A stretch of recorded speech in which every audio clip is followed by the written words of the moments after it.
Հնարավորություններն շատ մեծ չեն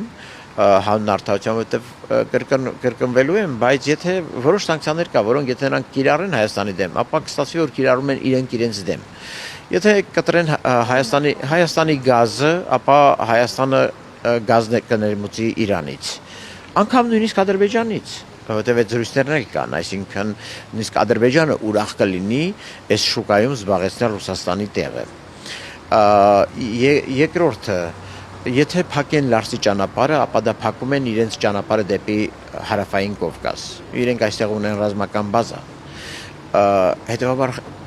իրենք ավելի շատ վտանգ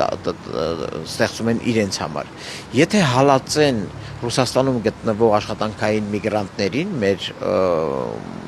խոպան գնացած, աշխատող, իրենց ընտանիքները պահող հայրենակիցներին, ապա դա նույնպես ուրեմն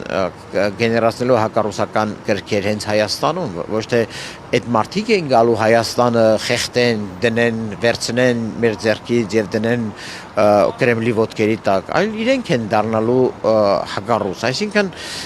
սանկցիաները հիմա այն սանկցիաները, որոնք 10 տարի առաջ, 15 տարի առաջ էֆեկտիվ էին Ռուսաստանի դեպքում, եւ որ ասում էին եւ մենք այսպես վախենալով, դողալով, եւ որ մեզ նույնիսկ ակնարկում էին, որ դուք գազի պարտք ունեք,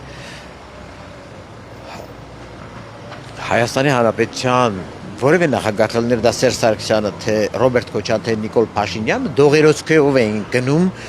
բանակցությունների։ Արդյոք իրենց կհաջողվի վերակառուցվածքավորել պարտքը, արդյոք իրենց կհաջողվի ուրեմն